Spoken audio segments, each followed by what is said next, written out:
Hey, what's up everyone? I hope you're all having a wonderful day or night. I hope you will enjoy today's video, so let's just get into it. Okay, I used to be a very lenient person, and I was a pushover, and I would let people walk all over me, and I would give a lot of second chances where I don't think they were deserved. And me being where I'm at now after my past relationship and like just growing the last year, I have truly realized that I I believe that asking twice is too close to begging. And I mean that within reason, because I know that sometimes people forget to do something that you asked, or like people get busy, or someone didn't hear you. So like there's some wiggle room there. But if you genuinely tell someone how you feel, or tell someone what you need, or you have an in-depth discussion and someone says, I understand, I hear you, and nothing changes, and you have to bring it up again and again and again and again, you're not respected. Like, you are begging this person to be someone they are not, and that is too much, and that is too That is too much and something else, she didn't finish the video. You're begging that person to be something they're not? How can you be your age and that ignorant about life in general at the same time? People don't change, at least they don't change all that much. Yes, we grow, we sometimes make compromises for the one we love, but people don't change, especially for someone asking them to. And I'm sorry, but all that healing, all that growing means nothing if you haven't learned that in a relationship you're not always gonna get it your way. Know those girlies who you meet and you meet their partner and they're like perfect together and you're like, where did you meet? Tall, dark, and handsome. And they're like, oh, I was at the gym. Oh, we were both picking up packages at our apartment building. Oh, I noticed that we just go to the same dog park. So I started talking to him one day when my dog was talking to his dog. That is like sixth house Venus vibes. Those are the girlies who like, they meet people in their regular life. They don't meet people going out at the bar. And it has nothing to do with like how good looking they are, how charming they are. It's none of that.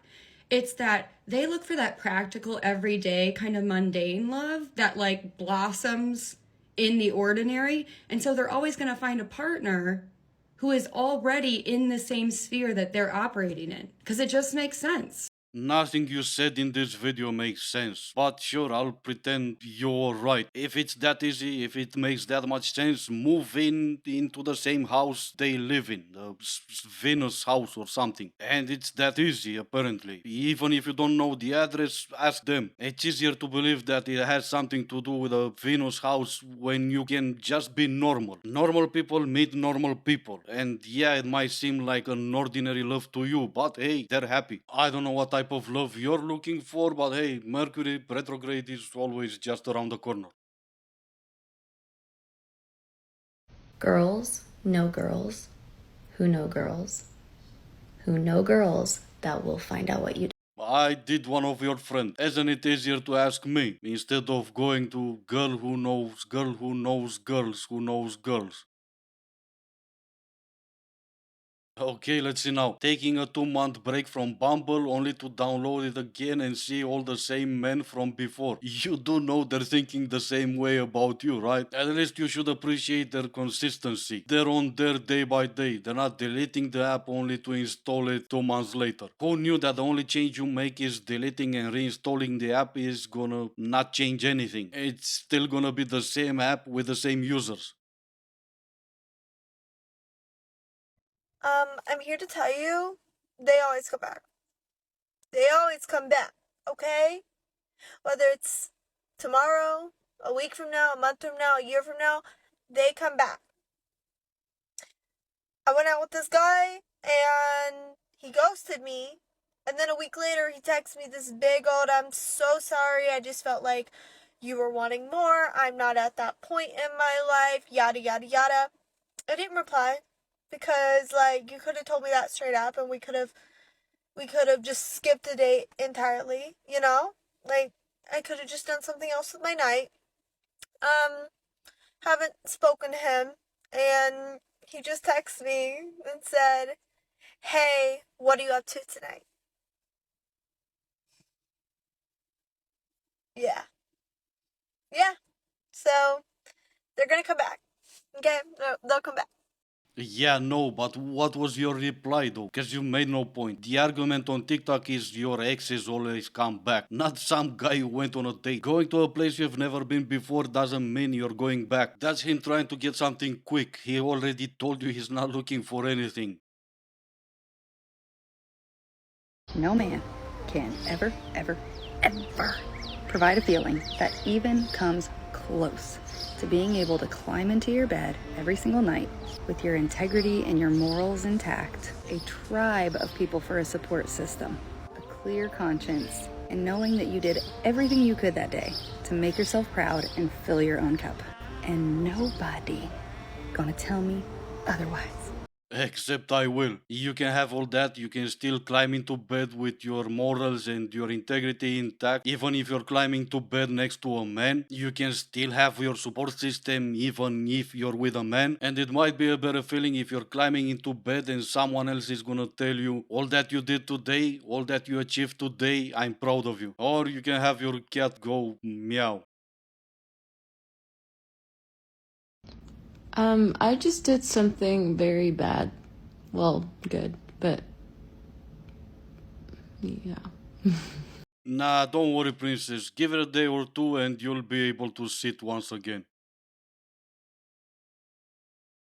Okay, some of you girlies don't hear this enough, but men benefit from your presence by being seen, associated with, talking to, and together with you. Even when you're not on his arm, you are still arm candy. So if he's a guy from your past and you have some kind of history with him and he follows you on social media, he's keeping tabs on you to see if you're still available. He might insert himself here and there to talk to you, to keep you warm, even when you have zero interest of ever dating this guy, all while you exist in his head to boost his ego, especially if you have gone through a glow up.